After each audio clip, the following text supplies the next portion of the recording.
Bonne arrivée sur notre chaîne YouTube Le Mystère Découvert. Aujourd'hui, je vous montre le code inséré dans la Bible et que les leaders religieux utilisent pour escroquer. La Bible a été inventée. Voilà. Donc, ces personnes qui sont sur cette image-là, Matthieu chapitre 19, verset 16 à 24, leur demande d'aller vendre leurs biens et venir suivre Jésus. Aucun d'eux n'a observé ce principe de Jésus. On dit de ne pas s'amasser les trésors sur la terre. Matthieu chapitre 6, verset 19. Mais ils ont des voitures, des maisons, des villas, des investissements. Ils ont des grands biens.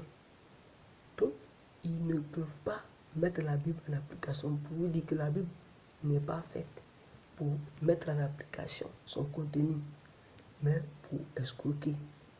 Juste les leçons morales qui y sont seulement pour contrôler. Ne vole pas, ne mens pas, fais du bien à ton prochain. Ça, ce sont des leçons morales qui existaient avant l'invention de la Bible. Donc aujourd'hui, je vous montre le code, je vous décode le code dont les leaders religieux utilisent pour escroquer. Donc on va directement, on ne va pas durer. Nous allons dans les livres des rois. Donc voilà, 1 roi chapitre 17, verset 8 à 16. Je vais interpréter. Le prophète Élisée est allé voir une veuve à Sarepta dans un temps de famine. C'est un code, c'est une histoire inventée. C'est un code, je t'explique. Donc quand il allait voir la veuve, il lui restait que sa dernière nourriture. Elle avec son enfant, ils allaient manger.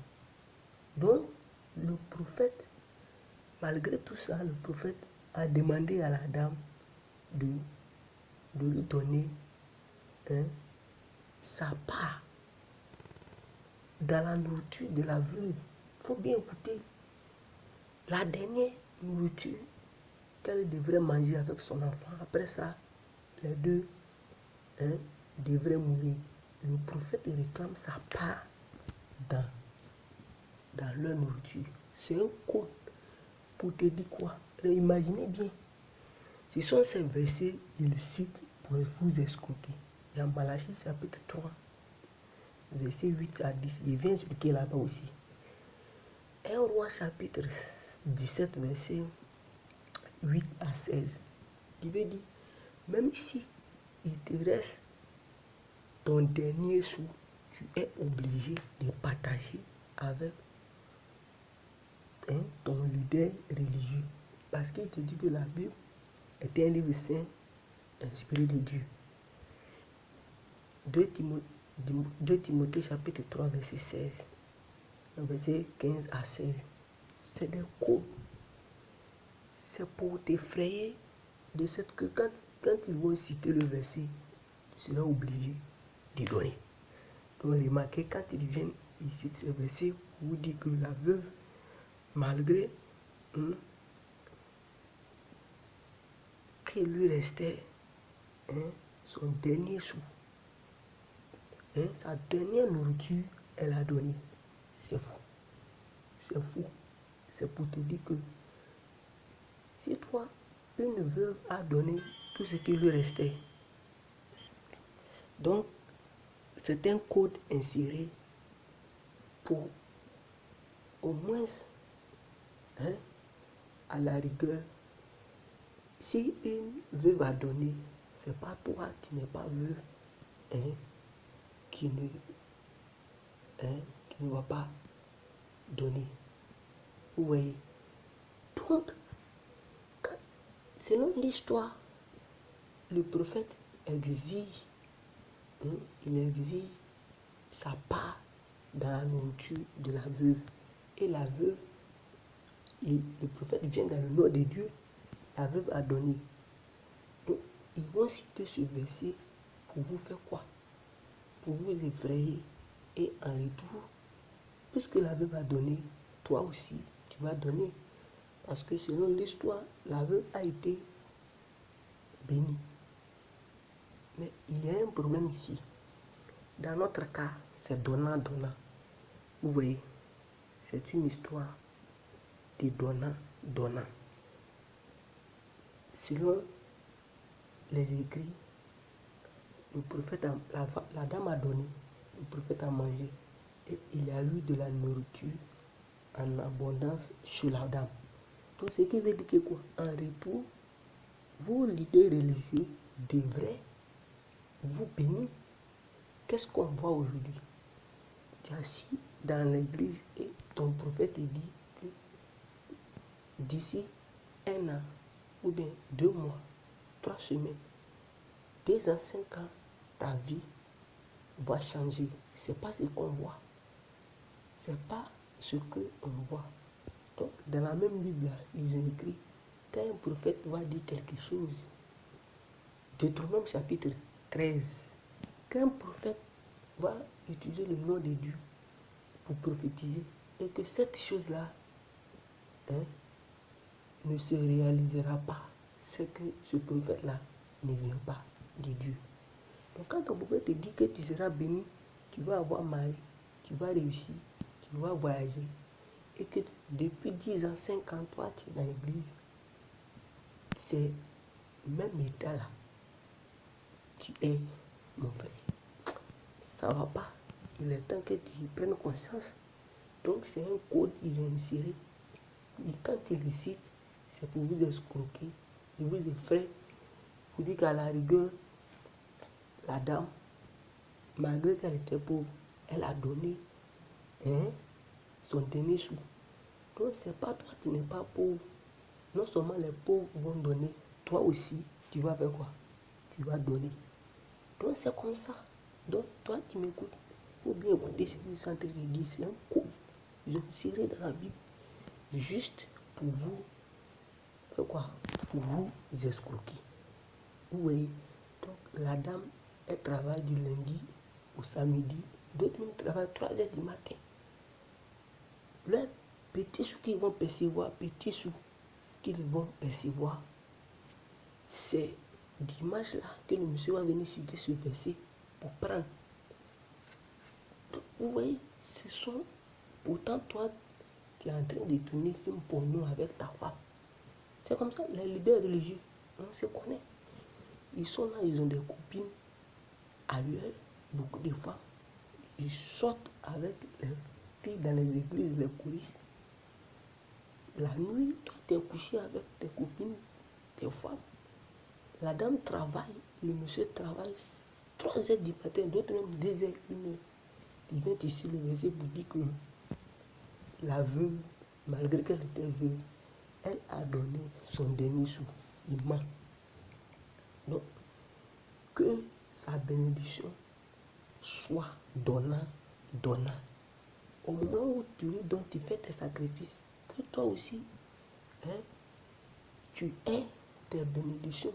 Sinon, il t'escroque. Quand tu es assis dans l'église, on dit tu seras béni, ta maladie va partir. Tu vas avoir femme, tu vas réussir. Et puis tu es là, c'est la même chose. Maman, papa, mon frère, ma soeur, il est temps que tu prennes conscience. Si tu veux avoir de l'argent, va travailler. Si tu veux avoir femme, il faut avoir un bon comportement. Change ton comportement, tu t'habilles bien. Et tu cherches, tu tries. Celui qui te voit, ou celle qui te voit, c'est elle que tu prends. C'est tout. Donc Dieu ne partage pas femme comme ça. Si Dieu partageait femme, même les pasteurs, il y a d'autres parmi eux qui divorcent. Donc Dieu s'est trompé, il t'a donné des femmes ou bien des garçons. Non. Il y a des réalités dans ce monde, il faut étudier. Second verset, Matthieu et Malachie, chapitre 3, verset combien? Verset 8 à 10. Ici là, il faut bien écouter. Je viens. Voici un des versets fatals qu'il utilise. Ici là, ils vous ont tué avec. Ils vous ont tué avec. Je lis Malachie chapitre 8, Malachie chapitre 3, verset 8 à 10. Un homme trompe-t-il Dieu, car vous me trompez, et vous dites, en quoi t'avons-nous trompé? Dans les dîmes et les offrandes. Vous êtes frappé par la malédiction et vous me trompez. La nation tout entière a porté à la maison du trésor toutes les dîmes, afin qu'il y ait de la nourriture dans ma maison. Mettez-moi de la sorte à l'épreuve, dit l'Éternel des armées, et vous verrez si je n'ouvre pas pour vous les écluses des cieux, si je ne répands pas sur vous la bénédiction en abondance. Vous voyez, ils ont inventé le verset et ils ont mis la peur, malédiction, pour dire si tu n'envoies pas, tu es maudit. C'est comme un voleur qui fusil. Il a pris un fusil, une arme. C'est pour. Il a été de t'inciter, il envoie la peur maintenant, tu vas donner. Donc pour eux, ce n'est pas fusil, mais la peur, un verset pour dire tu es maudit. Pourtant, même Bible a dit au contraire, bénissez. Ça n'a pas de sens. Bon, on n'a qu'à tolérer ici. Maintenant, ici là, le problème c'est la matière. C'est quoi la dîme, c'est quoi? Donc, généralement, je dis nos parents, ils ont accepté la Bible sans toutefois comprendre le livre. Ils n'ont pas étudié du début qu'à la fin pour comprendre comme nos tests on a étudié à l'école, à l'université. Les tests on a étudié à l'école, dans l'université. On a compris les tests. Quand tu comprends un test, c'est ça, tu traites bien le test.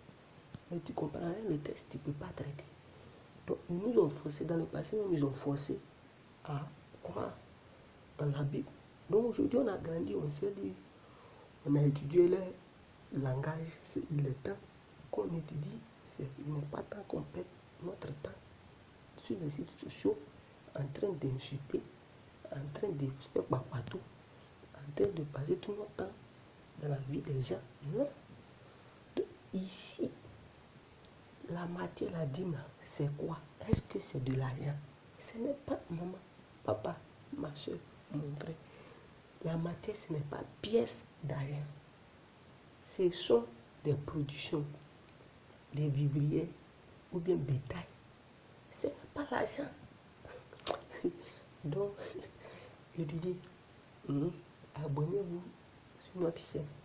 On va vous ouvrir les yeux. Connaissance là.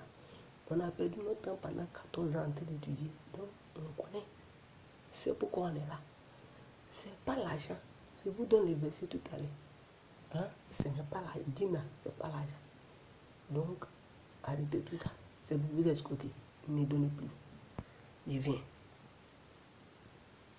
Alors, Deutéronome chapitre 14, verset 22 à 26. C'est ici on voit la matière de la dîme. Il a beaucoup de versets, mais on va se focaliser sur ce verset. Deutéronome chapitre 14, verset 22. Je lis bien, écoute. Tu lèveras la dîme de tout ce que produira ta semence, de ce que rapportera ton champ chaque année. Semence et ton champ chaque année. Tu as attendu l'argent dedans. Pendant ce moment, il y avait l'argent. Pièces, il y en avait. Au temps de Moïse, il y en avait. Abraham m'a acheté pièces. Attends. Je viens, ça y est en bas. Et tu mangeras devant l'Éternel ton Dieu dans le lieu qu'il choisira pour y faire résider son nom. La dîme de ton blé, de ton mou, de ton huile et les premiers-nés de ton gros et de ton menu bétail, afin que tu apprennes à craindre toujours l'Éternel ton Dieu. C'est bétail, semence ou bien ton champ. Ce n'est pas monnaie. Et verset 14. Peut-être que l'Éternel ton Dieu t'aura béni. Le chemin sera-t-il trop long pour que tu puisses transporter ta dîme à cause de ton éloignement du lieu qu'aura choisi l'Éternel ton Dieu pour y faire résider son nom?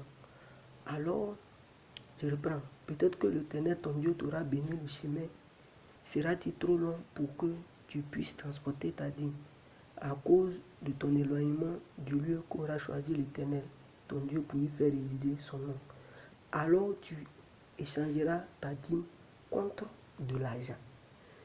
On échange la dîme contre de l'argent quand tu es éloigné. Mais l'argent que tu vas choisir là, c'est pourquoi? Est-ce que c'est pour aller donner aux Lévites? au prophète. Non, regarde. Verset 26. Là, tu achèteras avec l'argent tout ce que tu désiras. Les bœufs, les brebis, du vin, des liqueurs fortes, tout ce qui te fera plaisir. Tu mangeras devant l'Éternel, ton Dieu, et tu réjouiras, toi et ta femme. Dis-moi, c'est pour prendre, manger devant l'Éternel. C'est pas pour donner aux dirigeants religieux. Africain, on fait pitié. Ah oui, Aflin, mon frère me dit, Maniama, on fait pitié. Trop, c'est trop. On ne parle pas beaucoup. Chez nous, on dit, quand un médicament va te guérir, c'est pas toute la pharmacie, on doit te donner, on te donne les médicaments adéquats. Ces gars-là, on les appelle des loups ravisseurs. Et tous, il n'y a pas un qui est bon dedans. Peut-être il y a des ignorants, ils ne savent pas. Mais de façon sincère, ils pratiquent la Bible. Si tu es dans le cas, il faut guider. Il faut guider. Parce qu'on a jugement de karma. Le jour où il a fait jugement là, il y a un vrai jugement sur terre. Donc on dit, le vrai jugement, ça ne se passe sur terre. Tu es conscient de ce que tu es en train de faire qui n'est pas bon. La nature même te réplique. C'est karma. Il a bien exposé ça. Donc, dis-moi, ils utilisent le verset pour vous escroquer. C'est pas l'argent. Donc, toi, tu prends ton argent et puis tu vas manger devant l'Éternel. C'est pas prophète, il mange devant l'Éternel. Oui, voilà. Donc, inscrivez-vous à notre chaîne. Partagez la vidéo au prochain numéro. Bye.